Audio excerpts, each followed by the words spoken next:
Assalamualaikum warahmatullahi wabarakatuh. Berjumpa kembali bersama Mimin di Pawon Misteri Official. Semoga kita semua selalu mendapat lindungan Allah Subhanahu wa Ta'ala ya. Diberikan nikmat sehat walafiat serta dimudahkan segala urusannya. Amin ya robbal alamin. Nah, kesempatan kali ini Mimin akan membagikan satu cerita misteri tentang pesugihan. Seseorang yang gagal melakukan ritual pesugihan karena doa seorang ibu. Seperti apa ceritanya? Mari kita mulai.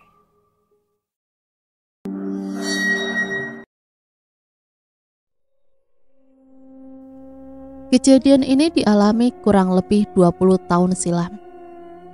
Tidak ada beras, tidak ada lauk, tidak usah makan hari ini, kata Titin sambil membawa anaknya yang masih balita keluar rumah. Sabar, Neng, saus Sardi yang tengah mengambil pancingan yang diletakkan di dapur.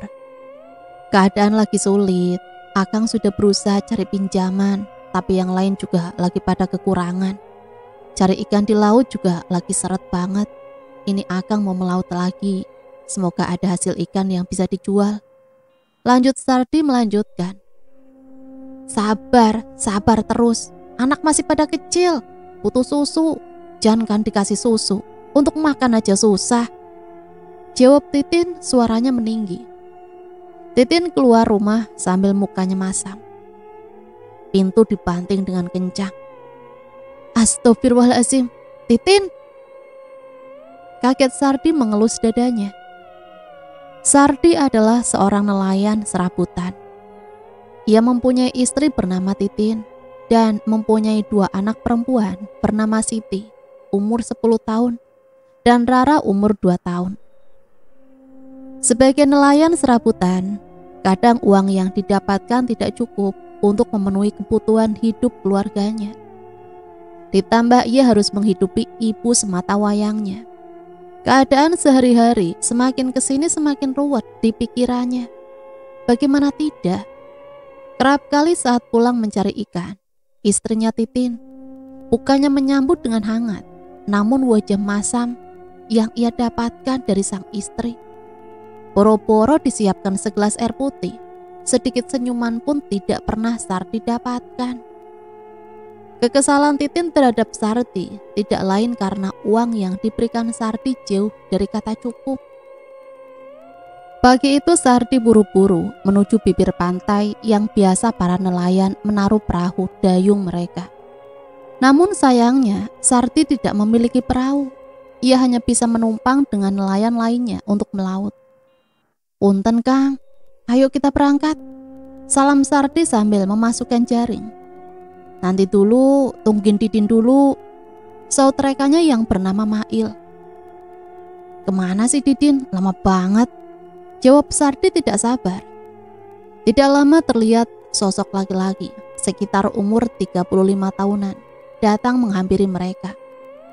Maaf ya semuanya lama, tadi di rumah ada perang dunia kedua, biasalah berantem dulu sama istri, kata Titin sambil menjelaskan panjang lebar.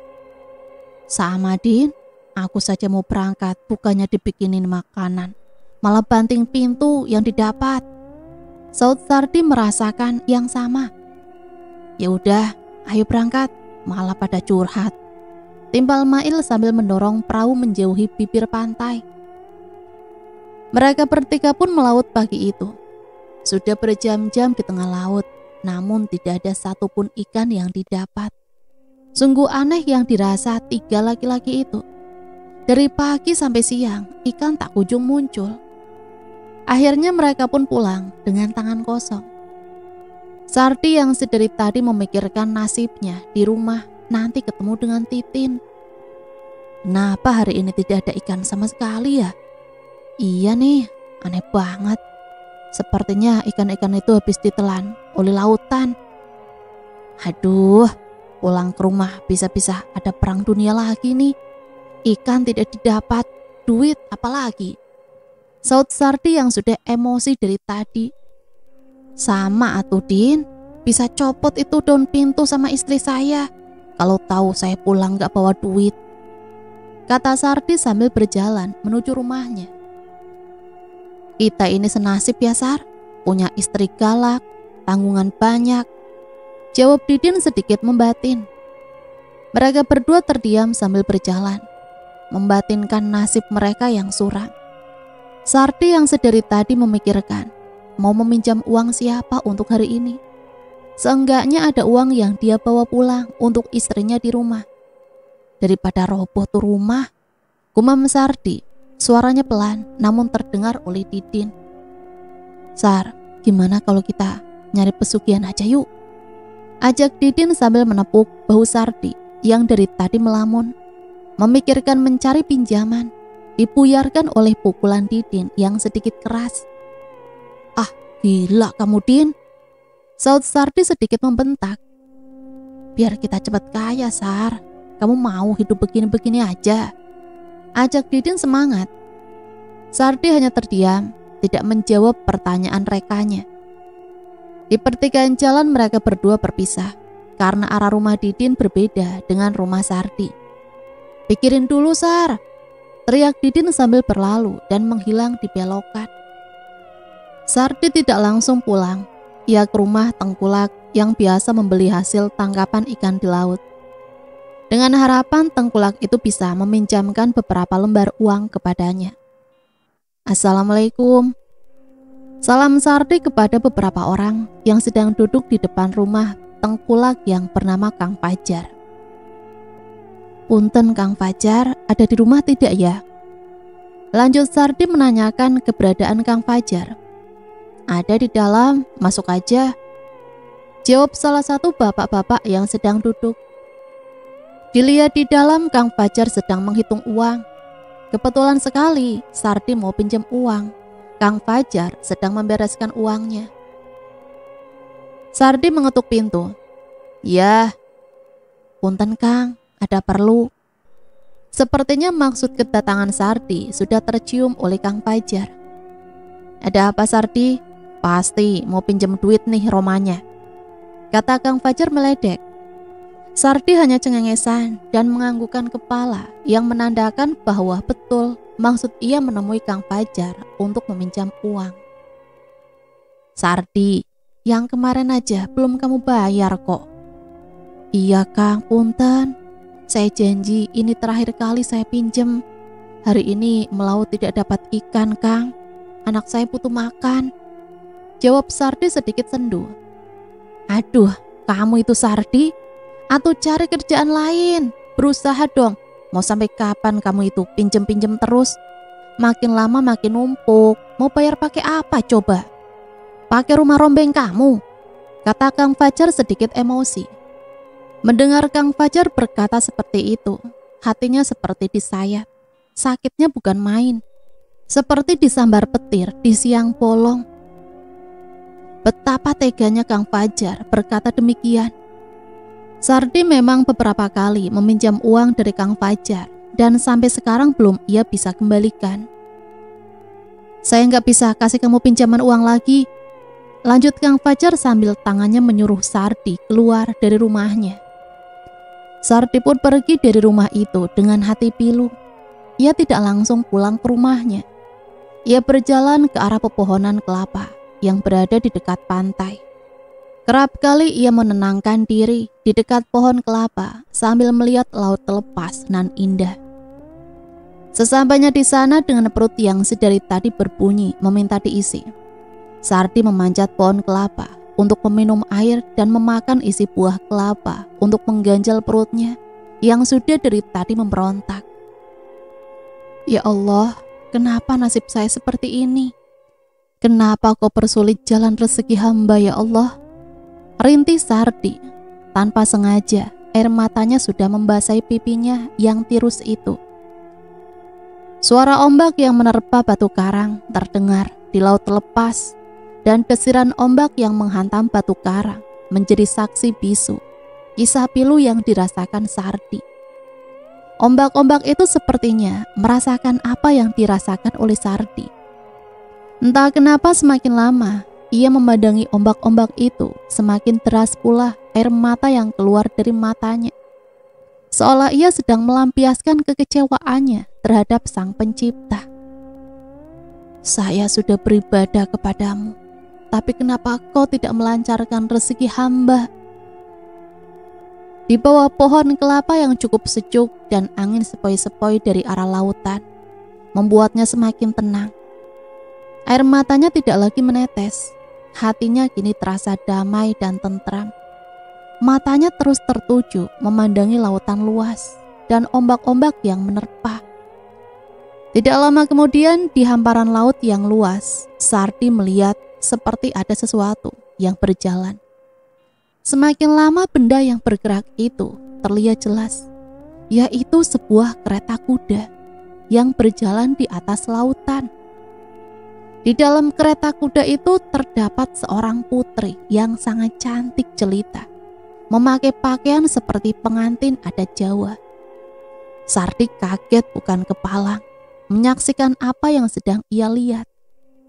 Kereta kuda itu berjalan ke arah di mana ia duduk.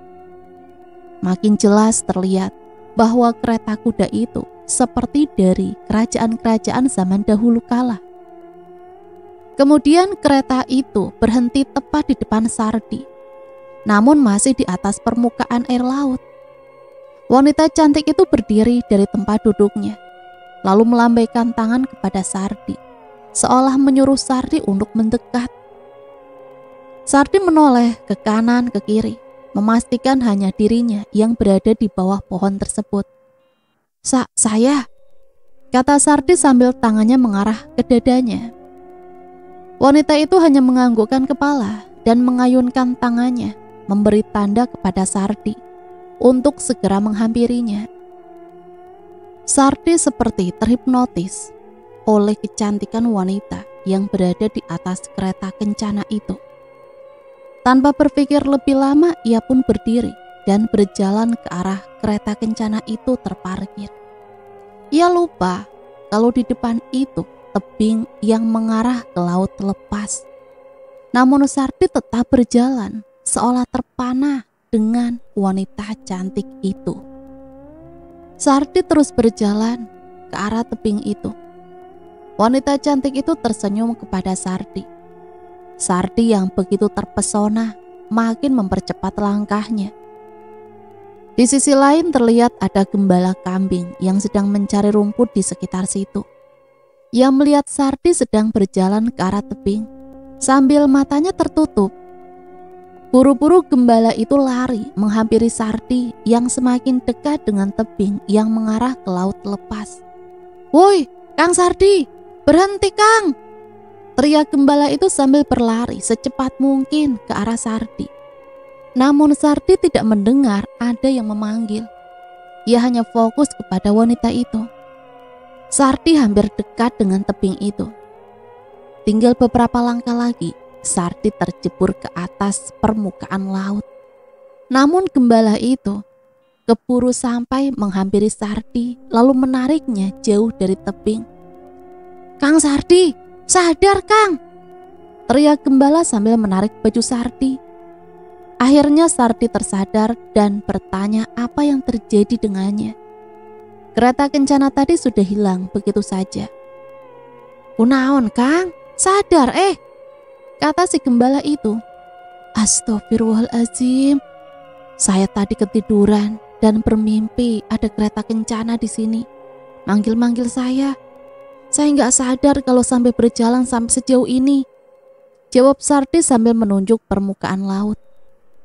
"Ya Allah Kang Sardi, makanya jangan suka bengong kalau di sini, bahaya. Apalagi kita ngeluh sama lautan. Banyak-banyak istighfar Kang," saut gembala itu menasehati. "Iya, tadi saya cuma sedikit kecewa. Hati saya sakit," kata Sardi menceritakan kejadian yang dialami hari ini kepada gembala itu. "Astagfirullahaladzim. Pantes Kang Sardi didatangi sama penunggu pantai selatan ini Kang. Kang Sardi lagi tidak berdaya seperti itu. Sekarang Kang Sardi cepat pulang ke rumah. Memangnya Kang Sardi butuh uang berapa?" Jawab gembala kaget mendengar cerita Sardi dan sedikit prihatin. Kemudian gembala itu dengan ikhlas meminjamkan sejumlah uang kepada Sardi. Ia pun pulang ke rumahnya dengan perasaan yang bingung bahwa tadi ia bermimpi bertemu dengan Ratu Pantai Selatan. Sering terjadi kepada beberapa orang yang keimanannya sedang turun. Mungkin itu Ratu Selatan atau makhluk lain yang menjelma untuk menyesatkan manusia. Tidak tahu bagaimana selanjutnya kalau Sardi sampai ikut dengan makhluk itu. Untungnya Sardi diselamatkan oleh gembala yang bernama Mimin. Banyak cerita warga desa setempat, tidak sedikit laki-laki yang sedang putus asa dibawa oleh makhluk itu ke tengah lautan untuk melakukan perjanjian-perjanjian, diiming-imingi diberikan kekayaan. Ada juga yang tidak kembali, dijadikan pembantu kerajaan, atau entahlah, hanya Allah yang maha tahu segalanya. Gara-gara si Didin nih, saya didatangi oleh penguasa Pantai Selatan, padahal saya juga belum mengiyakan ajakan si Didin, kata Sardi sedikit jengkel sambil menuju rumahnya. Sesampainya di rumah, Sardi langsung memberikan uang yang ia dapat dari si gembala kepada Titin.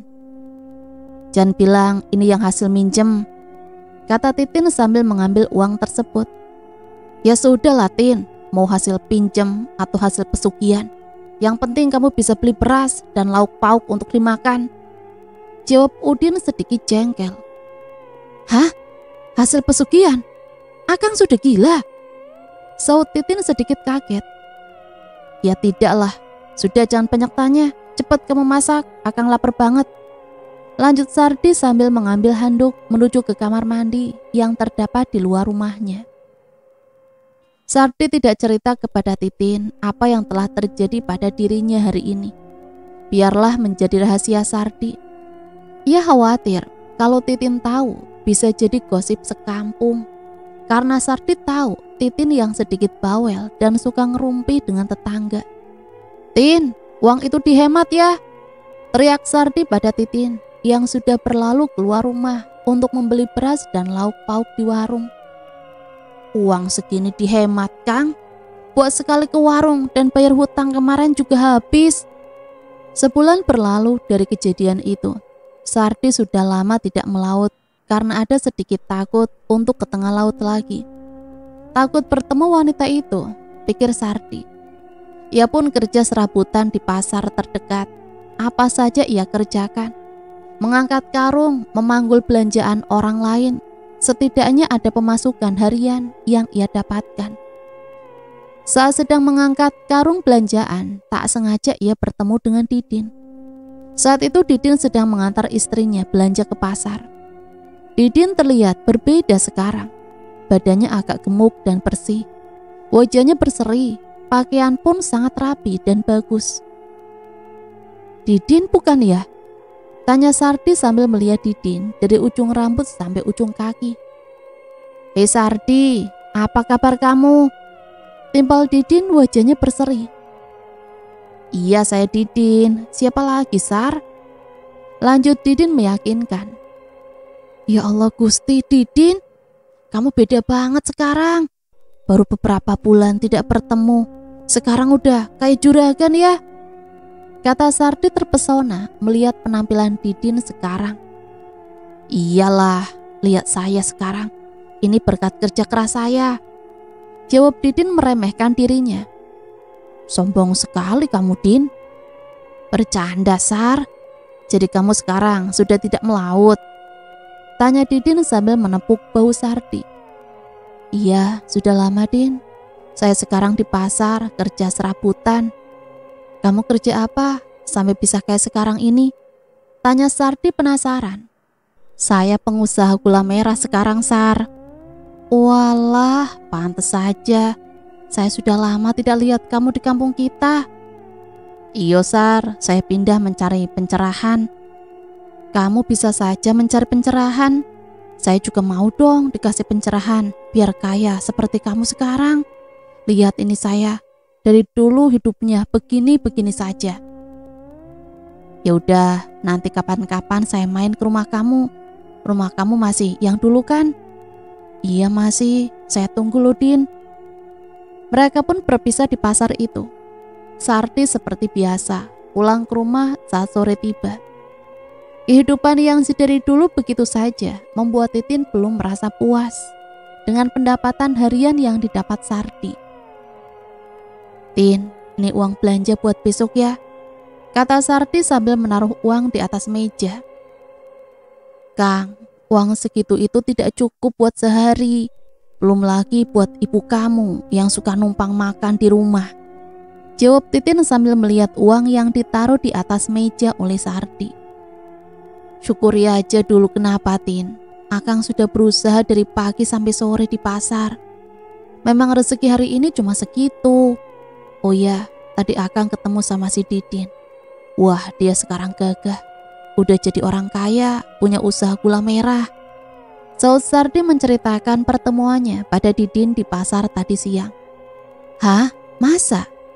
Dia bukannya sudah tidak di kampung ini lagi ya Kang? Soalnya Tidin dengar-dengar dari gosip ibu-ibu di kampung, anak sulungnya si Didin itu meninggal dunia. Tidak lama mereka pindah dari kampung kita, Kang. Jawab Titin menjelaskan apa yang ia tahu. Innalillahi wa inna ilaihi rajiun. Serius kamu Tin? Kok Akang tidak tahu ya kalau anaknya Didin meninggal? Kenapa meninggalnya? Titin juga kurang tahu kenapa meninggalnya, Kang. Tapi katanya sih mendadak, cuma sakit panas, tidak lama meninggal. Dari semenjak anaknya meninggal, perekonomian keluarga si Didin semakin membaik. Ibu-ibu sih curiga dia pakai pesugihan, anaknya jadi tumbal. Kata Titin menjelaskan panjang lebar. Hus, jangan sembarangan asal menuduh kamu Tin, tidak baik begitu. Mungkin sudah ajal dan keberhasilan Didin karena kerja kerasnya. Jawab Sardi sedikit membentak Titin. Ia berpikir positif. Walau di dalam hatinya ia terngiang ajakan Didin untuk mencari pesugihan dulu saat zaman di mana dia susah. Tapi pikiran itu ditepis olehnya. Pagi itu Sardi tidak ke pasar, badannya terasa sakit. Sepertinya kebanyakan mengangkat karung terigu di pasar. Tidak lama ada suara ketukan pintu, diiringi suara seseorang memberi salam. Assalamualaikum. Di rumah tidak ada siapa-siapa, hanya Sardi. Titin entah kemana pagi itu, sedangkan anak sulung Sardi sudah berangkat sekolah. Waalaikumsalam, sebentar, jawab Sardi sambil buru-buru membukakan pintu. Didin, ternyata kamu datang juga ke rumah saya, sambut Sardi yang ternyata tamu itu adalah Didin. Iyalah, saya menepati janji saya sama kamu, Sar. Kamu kenapa sarungan begitu? Ayo, mari masuk Din. Saya sedang tidak enak badan, pegel semua rasanya. Didin masuk ke rumahnya yang sederhana itu. Maaf ini rumahnya berantakan Din. Kamu mau minum apa? Ah, kamu itu kebanyakan ngangkat karung itu Sar. Sudah tidak usah repot-repot Sar. Saya tidak lama, masih banyak kerjaan. Iya bisa jadi sih, namanya kerja kuli panggul Din. Aduh saya lupa, kamu sekarang udah jadi bos, jadi sibuk. Saud Sardi sambil berlalu ke dapur, mengambil segelas air putih. Karena hanya itu yang bisa ia hidangkan. Saya kesini mau mengajak kamu mencari pencerahan Sar. Oh iya? Gimana? Kamu mau ajak saya kerja sama kamu Din? Alhamdulillah. Saud Sardi sambil menaruh satu gelas air putih di atas meja. Kamu ikut saya dulu Sar. Jangankan kerja, kamu juga bisa jadi bosnya. Sardi hanya diam mendengarkan kata Didin menjelaskan panjang lebar. Didin membujuk dan merayu Sardi untuk ikut dengannya. Impian untuk kaya raya dan menjadi bos pengusaha membuat Sardi sedikit tergiur. Bagaimana tidak, ia sudah sangat bosan dengan hidupnya yang seperti ini. Titin yang setiap harinya manyun karena tidak puas dengan pendapatan harian Sardi yang didapatkan dari pasar. Sardi berpikir sedikit lama saat itu. Apa yang diucapkan Didin ada benarnya juga. Ia pun tidak ingin selamanya tenggelam dalam kemiskinan. Ia juga ingin sekali membahagiakan ibunya. Ingin sekali memberikan Titin baju bagus dan beberapa perhiasan Intinya Sardi ingin menjadi orang kaya. Sepertinya hatinya sudah mantap untuk ikut dengan Didin. Baik Sar, malam besok kita berangkat. Kamu jangan bilang ke orang lain. Ini rahasia kita berdua. Sama istri dan ibu kamu juga jangan, kata Didin sedikit berbisik. Sardi hanya mengangguk, lalu Didin berpamitan untuk pulang. Saat keluar rumah, Didin berpapasan dengan Titin. Didin hanya tersenyum saat melihat Titin. Seketika Titin terbengong melihat Didin lewat di depannya. Sepertinya dia tidak percaya perubahan yang Didin alami. Buru-buru Titin masuk ke dalam rumah. "Akang, itu tadi si Didin bukan?" teriak Titin penasaran sambil menaruh anaknya yang balita di atas kursi. "Iya, itu Didin, Tin." "Ya ampun, bener ya dia sekarang beda banget, Kang. Gagah, cakep lagi," saut Titin sambil mengingat-ingat wajah Didin. Duh, memang betul ya, kalau orang banyak uang itu kelihatan. Dari mukanya aja kelihatan berseri-seri, percaya diri, gagah, berkarisma. Tidak kayak Kang Sardi, mukanya selalu kusut. Lanjut Titin sambil membayangkan wajah Didin, lalu menyinggung suaminya, Sardi. "Astagfirullahalazim, Tin. Makanya kamu doain Akang terus. Jangan cuma bisa ngomel terus, judes terus sama suami." "Ya gimana gak ngomel, gak mau judes Kang. Mikirin kebutuhan sehari-hari yang ngepas, kadang malah kekurangan. Boro-boro kayak orang-orang bisa beli baju bagus," saut Titin meninggi, sedikit emosi. "Adah, ngomong sama kamu itu pasti ujung-ujungnya ngajak ributin." Titin hanya diam, tidak menyauti. Perkataan Titin semakin memantapkan Sardi untuk ikut dengan Didin. Ia tidak ingin lagi ada pertengkaran seperti ini, dan ingin sekali menjejali mulut Titin dengan segepok uang agar mulutnya tidak tajam lagi seperti silet. Perkataan Titin yang seringkali menggores hati Sardi.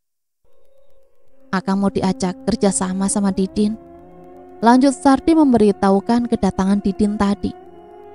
"Hah? Kerja di mana, Kang?" "Kerja sama dia. Besok Akang mau berangkat diajak Didin keluar kota." "Alhamdulillah, akhirnya Kang Sardi dapat kerjaan. Semoga pulang bawa uang yang banyak ya, Kang," saut Titin sedikit senang. Matanya berbinar mendengar Sardi akan bekerja dengan Didin.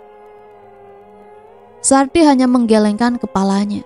Melihat tingkah laku Titin, benar-benar mata duitan, pikirnya. Tidak lama Sardi ke rumah ibunya yang tidak jauh dari rumahnya. Ia ingin berpamitan dengan ibunya dan meminta restu. "Bu, Sardi mau keluar kota, mau kerja. Ibu doain Sardi ya. Sardi pengen sekali ngebahagiain ibu. Pengen sekali renovasi rumah ibu yang hampir roboh ini," kata Sardi sedikit menitikan air mata. Ibu Sardi tinggal di rumah tua. Rumahnya hampir roboh. Jika musim hujan datang, bocor di mana-mana. Ibunya tidak mau tinggal di rumah Sardi. Seringkali Sardi mengajak ibunya untuk tinggal bersamanya. Namun ibunya menolak, mengingat mulut Titin yang sedikit bawel membuat ibu Sardi tidak betah berlama-lama di rumah Sardi. "Punten Bu, Sardi mohon maaf jika belum bisa membahagiakan ibu," lanjut Sardi, air matanya semakin teras. Ibu Sardi yang sudah tua itu hanya menganggukkan kepala. Memang ibu Sardi jarang berkomunikasi, mungkin karena sudah tua, membuatnya malas untuk berbicara. Terlihat air mata ibunya menetes, seperti tidak merelakan Sardi untuk pergi, atau ibu Sardi mempunyai firasat yang lain. Pagi buta sekali Didin menjemput Sardi. Sardi sendiri pun tidak tahu mau dibawa kemana oleh Didin. Ia hanya mengingat saja apa kata Didin. Sardi menaiki sebuah mobil. Hatinya tercengang melihat Didin yang sudah memiliki mobil. Di zaman itu mobil adalah barang yang sangat mewah sekali. Dan baru pertama kali itu ia menaiki mobil mewah. "Din, sebenarnya kita mau kemana?" "Sudah, kamu ikut saja dan diam," jawab Didin sambil melanjutkan perjalanan. Beberapa kali Sardi tertidur dan belum sampai juga tempat tujuan mereka. Kendaraan mereka melewati hutan-hutan yang sangat rindang. Pohon-pohon menjulang tinggi, tidak ada penerangan di jalan, hanya mengandalkan penerangan dari mobil saja. Padahal waktu terlihat masih siang, namun jalanan terlihat sudah gelap. Dilihat tidak ada satupun kendaraan yang lewat saat itu. Perjalanan begitu mencekam menurut Sardi. "Din, ini kita masuk hutan kok, saya jadi takut ya. Mana sepi banget?" tanya Sardi sambil sesekali melihat ke arah hutan. "Sudah Sar, kamu diam saja." "Oh ya, jika kamu melihat sesuatu, diam saja ya." Sardi hanya diam, tidak ingin menanyakan lebih lanjut kepada Didin. Didin hanya fokus ke depan menatap jalanan yang ada di hadapannya. Sardi mencoba memejamkan mata, namun tidak bisa. Sesekali ia melihat ke arah hutan dan pinggir jalan. Betapa terkejutnya ia saat melihat ke arah kiri jalan. Ia melihat ada kakek, badannya sedikit bungkuk, sedang berjalan. Mobil mereka melewati kakek itu. Sardi kaget bukan main. Ia menegaskan penglihatannya, melihat kaca spion, namun kakek tersebut menghilang. Didin merasakan apa yang dirasakan Sardi. Didin memberikan kode kepada Sardi untuk diam dan tidak membahas apapun yang barusan ia lihat. Kendaraan mereka memasuki gang kecil ke arah hutan. Sardi melihat kanan kiri masih pohon-pohon rindang. Namun ada yang berbeda. Pepohonan tersebut dipenuhi dengan monyet-monyet. Monyet-monyet itu bergelantungan dan saling bersorak seolah menyambut kedatangan Sardi dan Didin. Sardi semakin panik dibuatnya, tapi Didin menenangkan Sardi. "Tidak apa-apa Sar, tenang saja." Setelah beberapa lama terlihat ada rumah kecil yang dipenuhi dengan monyet saling bergelantungan. "Oke, kita sudah sampai," kata Didin sambil membuka pintu. Tunggu Din, betul nih kita turun. Ini banyak monyet, kalau kita diserang bagaimana?" "Tenang aja Sardi, monyet-monyet di sini sudah jinak kok. Ayo kita turun." Sardi berdoa dalam hati, semoga tidak terjadi apa-apa. Walau ia pun tahu bahwa ia datang ke tempat itu untuk mendoakan Tuhannya, yaitu Allah Subhanahu wa Ta'ala. Namun ia tetap meminta perlindungannya terhadap Yang Maha Pencipta. Mereka berdua pun turun dari mobil dengan keadaan badan gemetar. Saat mereka menuju rumah kecil itu, monyet-monyet itu memberi jalan, seolah mempersilahkan masuk kepada Sardi dan Didin. "Permisi." Terlihat ada kakek tua dengan membawa tongkat, jalannya sedikit membungkuk. Kakek tersebut mempersilahkan masuk. Sardi yang sedari tadi tidak fokus, matanya melihat lingkungan yang ada di sekitar rumah itu. Lalu dengan kagetnya, ia melihat kakek itu seperti yang tadi ia lihat di jalan tengah hutan. Astagfirullahaladzim. Kakek itu hanya tersenyum kecil kepada Sardi. "Sardi, kenalkan, ini kakek Mirsan. Kakek ini yang akan memandu kamu untuk mengikuti beberapa ritual." "Ah iya, salam kek, saya Sardi," jawab Sardi mengenalkan diri, terbata-bata. Bagaimana tidak, karena sedari tadi ia menemukan banyak kejanggalan. "Tidak usah takut nak Sardi, tenang saja," saut kakek tua itu. Suaranya sangat berat dan dalam. Sardi hanya menganggukkan kepala. Ia tidak banyak komentar. Dan sebetulnya ia sedang berpikir ulang kali untuk mengambil keputusan ini. Hatinya kacau, namun di sisi lain, Sardi ingin menjadi orang kaya. Saat itu dia dilema berat. "Bagaimana nak Sardi?" Iya kek," saut Sardi asal-asalan.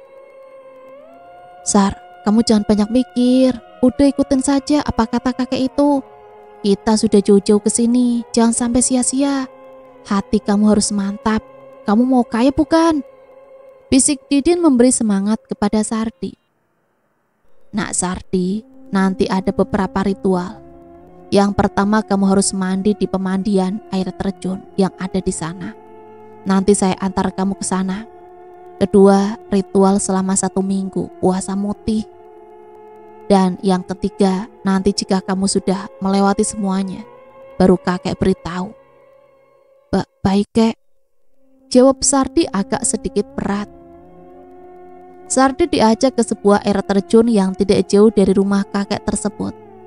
Didin pun ikut menemani Sardi saat itu. Tidak berlama-lama, Sardi langsung melaksanakan ritual pertamanya. Perlahan-lahan ia masuk ke dalam air terjun yang sangat dingin tanpa busana yang menempel di tubuhnya. Baru saja kakinya yang masuk ke dalam air, namun rasa merinding langsung mengguyur tubuhnya yang krempeng. Sardi harus berendam di air itu semalaman sambil memejamkan matanya. Setelah tubuhnya masuk ke dalam air yang sangat dingin, tubuhnya seperti mati rasa karena saking dinginnya air terjun itu. Ritual ini dinamakan penyucian. Nak Sardi harus berendam selama semalam dengan keadaan mata tertutup. Jika ada yang dirasakan di dalam air, jangan dihiraukan. Itulah godaannya. Jangan ada rasa takut, rileks saja. Sardi hanya menganggukkan kepala. Mendadak ia menjadi berani dan tidak ada rasa takut lagi. Mungkin tekadnya sudah bulat, ingin menjadi kaya. Apapun yang terjadi akan ia hadapi demi keluarga tercintanya di kampung. Sudah beberapa jam Sardi berendam. Terasa tubuhnya seperti ada yang melilit. Entah itu apa. Namun rasanya makhluk itu seperti berlendir panjang. Namun seperti pesan kakek Mirsan untuk tidak membuka mata apapun yang terjadi. Lilitan itu semakin keras. Sepertinya sebentar lagi badannya remuk oleh lilitan itu. Namun Sardi tetap fokus dan tidak mau merasakan apa yang terjadi dengan badannya. Kemudian lilitan itu makin lama makin lepas dengan sendirinya.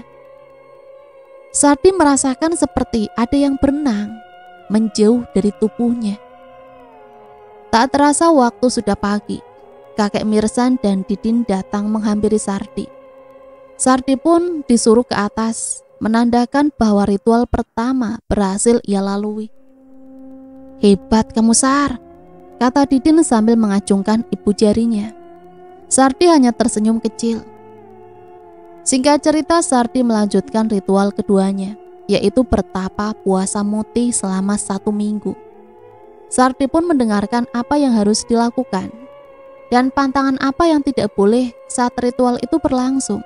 Sardi menyanggupinya. Ritual kedua pun dimulai. Sardi duduk menyila di sebuah tebing. Hari pertama ia berhasil lalui. Hari kedua badannya terasa seperti dikoyak-koyak oleh sesuatu. Makhluk yang badannya berbulu lebat. Sardi merasakan kepalanya seperti ada yang mengelus oleh tangan yang sangat besar dan lebar. Namun Sardi tetap fokus dan tidak membuka mata sama sekali. Makhluk besar itu tiba-tiba menghilang. Sardi tidak merasakan lagi sosok itu. Ia hanya merasakan tiupan angin yang menerpa tubuhnya. Hari berikutnya ia sangat fokus. Sepertinya ia sudah terbiasa dengan sentuhan makhluk besar itu. Suara-suara desahan yang kadang membuatnya kaget. Namun Sardi berusaha tetap fokus dan tidak menghiraukan mereka. Namun hari itu berbeda. Sardi seolah melihat kampung halamannya, melihat istrinya yang sedang tertidur pulas bersama kedua anak-anaknya. Lalu ia pergi ke rumah ibunya. Di situ ada bibi Sardi yang sedang menginap. Sepertinya ibu Sardi sedang tidak enak badan. Terlihat ada beberapa ramuan dan kompresan di atas meja. Sardi tersenyum melihat ibunya yang sedang tertidur pulas. Lamunannya dibuyarkan oleh suara raungan yang sangat dekat di telinganya. Sardi kaget bukan main. Namun ia masih memejamkan matanya. Ia selalu ingat apapun yang terjadi, matanya harus tetap tertutup. Kemudian raungan itu hilang. terbesit Sardi mengingat keluarganya di kampung. Apa yang terjadi barusan itu mimpi, pikirnya dalam hati. Rasanya kangen sekali sama ibu, Titin, walaupun dia galak dan bawel. Sardi merindukan kebawelannya, anak-anak yang masih kecil. Setiap kali ia ingat dengan keluarganya, suara raungan itu muncul. Sardi terus fokus dan tidak mau memikirkan keluarganya di kampung. Ia harus menyelesaikan ritual keduanya. Ia tidak mau sampai gagal di tengah jalan. Misinya ini harus selesai. Toh ini semua juga untuk kebahagiaan keluarganya. Tinggal beberapa hari lagi ritual selesai dilaksanakan oleh Sardi. Gangguan-gangguan semakin kuat dirasakan. Makhluk-makhluk itu sepertinya semakin jahil mengerjai Sardi. Ia merasakan didatangi oleh monyet-monyet kecil. Ada yang mencari kutu di rambut Sardi. Ada pula yang tiduran di pangkuan. Dan sepertinya Sardi dibuat seperti boneka di sana. Sardi tidak menghiraukan mereka. Sepertinya Sardi sudah pasrah dengan keadaan. Hari ini adalah hari terakhir. Sardi sedikit lega. Akhirnya ritual kedua hampir ia selesaikan. Namun ternyata hari terakhir ini paling sulit ia rasakan. Makhluk besar berbulu itu datang lagi.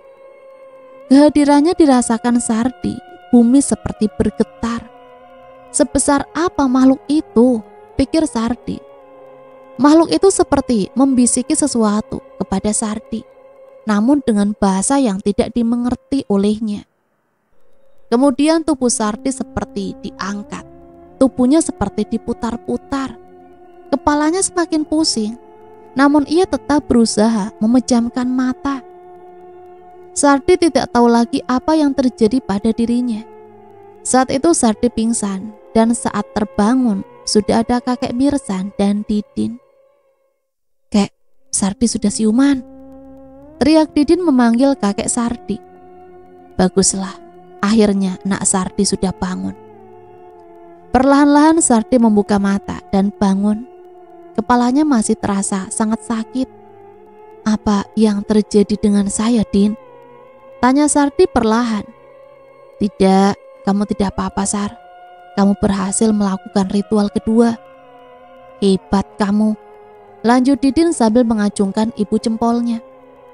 Sardi tersenyum, tidak percaya ia sudah berhasil sampai sejauh ini dan bisa menghadapi makhluk-makhluk tersebut.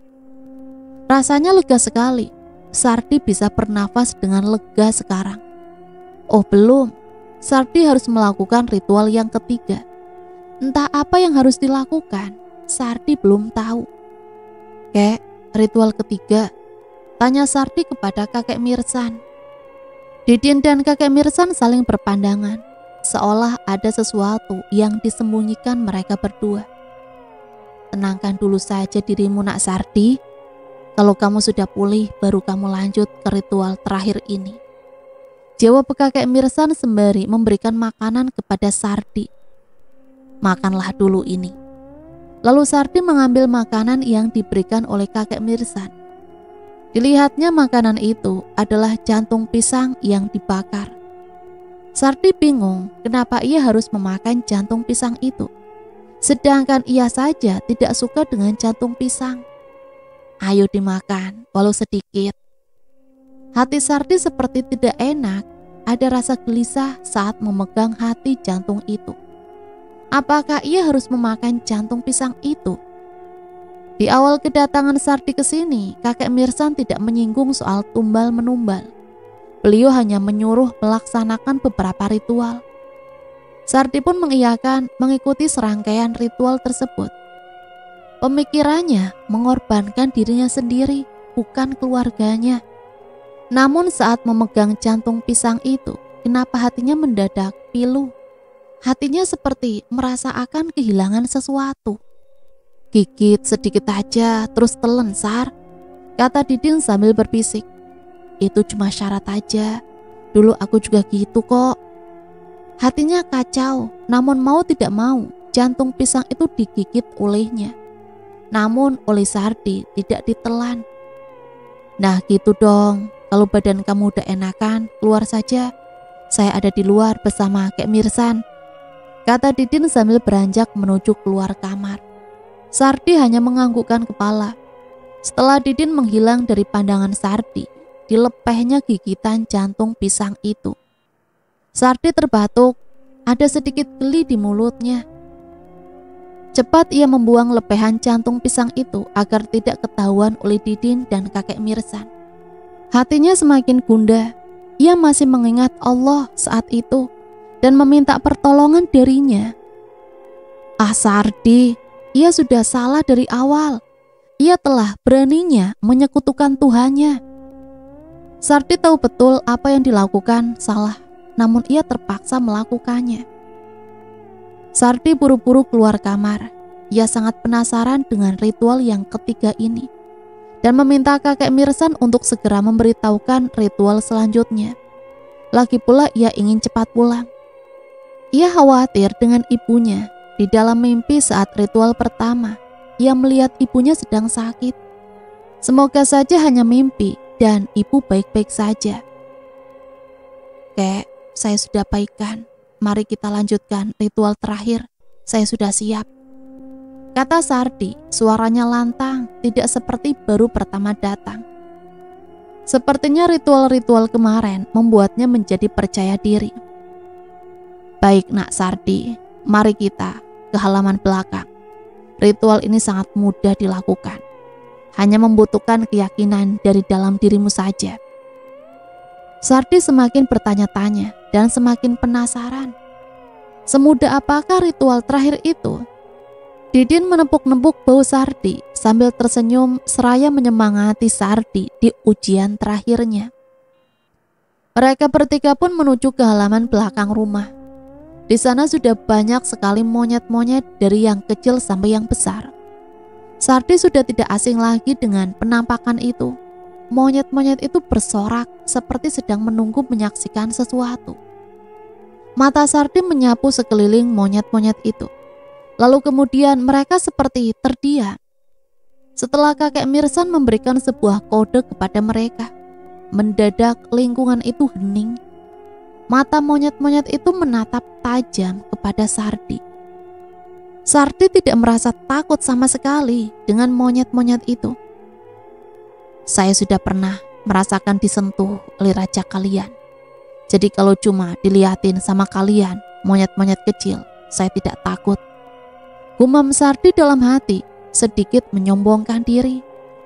Tiba-tiba monyet-monyet tersebut naik ke atas pepohonan. Saat mereka pergi dari halaman rumah, terlihat ada 4 pohon pisang berderet di sana. Nak Sardi, inilah ritual yang terakhir. Kamu hanya tinggal memilih salah satu pohon pisang yang ada di sana untuk ditebang. Sardi memperhatikan pohon-pohon pisang itu. Pohon yang pertama masih kecil. Pohon yang kedua sudah agak besar, namun belum ada buahnya. Pohon yang ketiga sudah besar dan ada buahnya, namun belum matang. Dan pohon yang terakhir sudah cukup tua. Buahnya juga sudah matang, siap ditebang. Didin hanya memperhatikan Sardi yang sedari tadi memandangi pohon-pohon pisang itu. Sudah Din, kamu tinggal pilih saja yang mana saja yang kamu mau. Itu hanya sebuah pohon. Selangkah lagi kamu bisa kaya. Bisik Didin menyemangati sambil memberikan sebuah golok yang sangat tajam. Pergilah ke sana dan tebang salah satu pohon pisang itu. Yakinkan dan mantapkan hatimu nak Sardi. Saud kakek Mirsan mempersilahkan Sardi untuk segera menebang salah satu pohon. Sardi berjalan ke arah pohon pisang itu, lalu mendekati pohon yang paling kecil. Suasana semakin hening. Sardi terus memperhatikan pohon kecil itu. Tiba-tiba ia mendengar anak bontotnya seperti menangis. Sardi kaget lalu menoleh ke arah Didin dan kakek Mirsan. Mereka hanya tersenyum. Pohon ini masih sangat kecil untuk ditebang, kata Sardi dalam hati. Lalu ia berjalan ke arah pohon kedua yang agak sudah besar. Terbesit di pikirannya, ia mengingat anak sulungnya. Yang ini juga belum besar pohonnya. Lanjutnya dalam hati. Kemudian ia berjalan ke arah pohon yang sudah ada buahnya. Namun dengan kagetnya, Sardi terngiang-ngiang Titin sedang ngedumel. Pohon ini sudah cukup tua, namun sayang buahnya masih mentah, gumam Sardi dalam hati. Kini ia sampai kepada pohon yang terakhir, pohon yang sudah cukup tua dan buahnya juga sudah masak. Nah, pohon ini yang siap untuk ditebang karena sudah cukup tua dan buahnya juga sudah bisa dimakan, gumam Sardi. Namun betapa kagetnya ia, seperti ada yang memanggil. Sardi, pulang nak. Suara wanita tua, yaitu Ibu Sardi. Pulang, pulang nak. Suara itu seperti terngiang-ngiang di telinganya. Sardi menengok ke kanan dan ke kiri. Tidak ada siapa-siapa. Hanya ada monyet-monyet yang sedang memperhatikan. Dipandanginya secara detail pohon pisang itu. Lama-kelamaan pohon pisang itu berubah menjadi ibunya Sardi. Mukanya pucat dan sedikit meneteskan air mata. Kemudian pohon itu berubah menjadi pohon pisang kembali. Ibu mohon, pulang nak. Suara itu kembali terdengar. Astagfirullahaladzim, ibu, kata Sardi dengan kagetnya. Di sisi lain, Didin dan kakek Mirsan sedang memperhatikan Sardi yang sangat bertele-tele untuk menebang pohon itu. Din, tadi kamu sudah memastikan jantung pisang itu dimakan oleh Sardi kan? Bisik kakek Mirsan kepada Didin. Iya kek, sudah, saya melihatnya sendiri. Sardi menggigit jantung pisang itu. Kenapa Sardi lama sekali melakukan hal mudah seperti itu? Saud kakek Mirsan merasa curiga. Iya ya, jangan-jangan, kata Didin heran. Belum sempat bicaranya selesai, Sardi tiba-tiba datang menghampiri mereka berdua sambil membanting golok yang dipegangnya tadi untuk menebang pohon. Saya tidak bisa melakukannya, kata Sardi sedikit emosi, air matanya berlinang. Loh Sar, kenapa? Kamu hampir berhasil, itu hanya sebuah pohon pisang. Sebentar lagi kamu kaya, Sar. Kamu bisa jadi bos seperti saya, jawab Didin menjelaskan dan membujuk Sardi kembali. Ah, cuma pohon pisang kamu bilang. Saya melihat pohon-pohon pisang itu adalah keluarga saya, Din, teriak Sardi, emosinya memuncak. Kakek Mirsan dan Didin sangat kaget mendengar ucapan Sardi. Bagaimana ia tahu bahwa pohon-pohon pisang itu sebagai media tumbal pesugihan?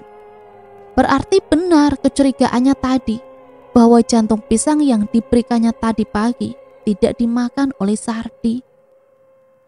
Sar, semua butuh pengorbanan. Kamu hanya perlu menumbalkan salah satu dari mereka. Kamu bisa menumbalkan istri kamu yang bawel itu, dan kamu bisa mencari istri yang lebih muda dan cantik, kata Didin menjelaskan sambil meyakinkan Sardi. Gila kamu ya Din, Titin adalah istriku. Walaupun dia bawel dan kadang omongannya nyakitin, tetapi saya sangat mencintai dia, Din. Dia adalah cinta pertama saya. Saya nggak mau mengorbankan dia untuk hawa nafsu saya, kata Sardi, suaranya semakin meninggi. Kakek Mirsan hanya memandangi mereka berdua. Ya sudah, gimana kalau ibu kamu? Ibu kamu kan sudah tua juga, Sar, jawab Didin memberi solusi. Ibuku? Makin gila kamu, Din. Aku mau kaya untuk bahagiakan dia, Din. Kalau dia mati, buat apa saya kaya, Din? Teriak Sardi, emosinya semakin memuncak. Sudah, stop, Din. Intinya, saya tidak mau mengorbankan mereka, termasuk anak-anak saya. Saya ini mau kaya buat mereka, bukan untuk kesenangan pribadi saya, titik. Semakin Sardi emosi, lalu pergi ke halaman rumah. Sar, tunggu, kamu ini sudah sejauh ini. Jangan sia-siakan apa yang sudah kamu lakukan. Tolonglah, toh kamu sendiri kan yang ingin cepat kaya, teriak Didin.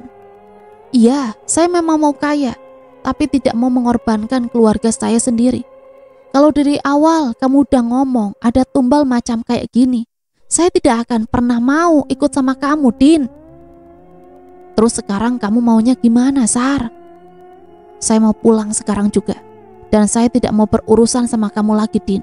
Antarkan saya sampai keluar hutan ini. Dan jangan pernah kamu muncul di hadapan saya. Saya juga akan merahasiakan semuanya. Kakek Mirsan hanya tersenyum. Sepertinya dia pun senang kalau Sardi sadar dan tidak melanjutkan ritual tadi. Baguslah, berkurang satu penghuni monyet di sini, gumam kakek Mirsan. Ternyata monyet-monyet yang ada di situ adalah tumbal pesugihan dari orang yang melakukan pesugihan. Salah satunya adalah anak sulung Didin yang telah menjadi monyet di situ. Baik, Sar, kalau kamu maunya seperti itu, kata Didin sambil masuk ke rumah kakek Mirsan untuk berpamitan. Namun kakek Mirsan sudah menghilang entah kemana. Singkat cerita, Sardi pulang ke kampung halaman dengan selamat. Sampainya di kampung, ia buru-buru ke rumah ibunya. Dilihat ibunya memang sedang sakit. Di situ sudah ada mantri yang sedang mengobati ibunya. Titin dan kedua anaknya juga hadir di situ. Assalamualaikum, Bu. Salam Sardi sambil menangis terseduh-seduh mencium pipi ibunya. Akhirnya, kamu pulang, Nak. Ibu tidak mau kamu tersesat lagi, Sardi. Bertobatlah, Nak, kata Ibu Sardi sedikit sendu. Sepertinya Ibu Sardi sudah mengetahui apa yang terjadi kepada Sardi. Iya, Bu, mohon maaf, Bu. Sardi menyesal, jawab Sardi sambil terseduh-seduh. Setelah itu Sardi memeluk Titin dan kedua anaknya, lalu meminta maaf. Titin yang sedari tadi sudah menangis melihat kedatangan Sardi. Kang, maafin Titin ya, semua salah Titin. Coba saja Titin tidak memaksa Kang Sardi. Coba Titin sedikit bersabar dan bersyukur apa yang telah didapat. Titin janji Kang akan berubah, kata Titin menyesali perbuatannya. Ibu Sardi sudah sakit 1 minggu lamanya. Setelah kepergian Sardi pagi itu, malamnya Ibu Sardi sudah mulai tidak enak badan. Bibi Sardi yang kemudian datang ke rumah dan mengurus ibunya itu, memanggil seorang ustadz. Karena setiap malam ibunya selalu mengigau memanggil nama Sardi. Pak ustadz itu menyarankan agar selalu mengirim doa untuk Sardi dan selalu meminta pertolongan Allah agar Sardi selalu dalam lindungannya. Mungkin karena doa-doa dari ibunya lah Sardi dapat tersadar, dan untungnya Sardi mendapat firasat saat akan memakan jantung pisang itu. Jantung pisang yang dibakar berfungsi untuk melupakan keluarga yang akan ditumbalkan dan tidak ada rasa penyesalan nantinya. Untung saja Sardi tidak menelan jantung pisang itu. Semua itu tidak lain berkat perlindungan Allah yang Maha Pencipta masih sayang kepada Sardi. Kekayaan bisa didapat dengan kita bekerja keras. Rezeki bukan semata-mata hanya materi saja. Sardi tersadar harta yang paling berharga adalah keluarga. Kekayaan materi bisa didapatkan kalau kita berusaha, selalu berikhtiar kepadanya, serta selalu bersyukur dengan apa yang kita punya. Dari kejadian itu, Sardi banyak mendapat pelajaran. Kesenangan dunia hanyalah sementara. Sardi banyak-banyak istighfar, sholat tepat waktu, ngaji setiap hari walau 1 ayat. Pesan Pak Ustadz kepada Sardi, insya Allah makhluk-makhluk itu tidak akan menghantui kamu. Selalu minta perlindungan dari Gusti Allah. Sandi hanya menganggukkan kepala sambil menghapus air matanya. Kamu Titin selalu bersyukur berapapun hasil yang suami dapatkan, walaupun sedikit, yang penting berkah. Banyak bersabar, jangan tinggalkan sholat. Selalu kasih dukungan sama Sardi supaya makin giat bekerjanya, tutur Pak Ustadz kepada Titin yang sedari tadi terisak. Titin hanya menganggukkan kepala. Sardi kembali bekerja di pasar seperti sedia kala. Namun alhamdulillah sekarang ia bekerja di sebuah agen dan mempunyai penghasilan tetap. Hidupnya normal kembali. Tiada hari tanpa bersyukur. Titin benar saja, dia sudah sedikit berubah. Walau memang kebawelannya susah hilang, tapi ia tidak lagi mengeluh masalah keuangan kepada Sardi. Keluarganya kini semakin rukun dan bahagia, walau Sardi hanya seorang karyawan di sebuah agen sembako di pasar, bukan bos atau pengusaha. Didin yang selalu jadi penghasut Sardi tidak terdengar ceritanya lagi. Mungkin dia sudah menjadi monyet salah satu penunggu hutan itu. Itulah akhir dari kisah Sardi. Kisah ini adalah kisah nyata. Semoga cerita ini bisa kita ambil hikmahnya ya. Ambil sisi positif dan buang hal negatifnya. Sampai di sini saya pamit undur diri. Mohon maaf apabila banyak salah kata. Sampai berjumpa kembali di cerita-cerita misteri selanjutnya. Matur nuwun. Wassalamualaikum warahmatullahi wabarakatuh.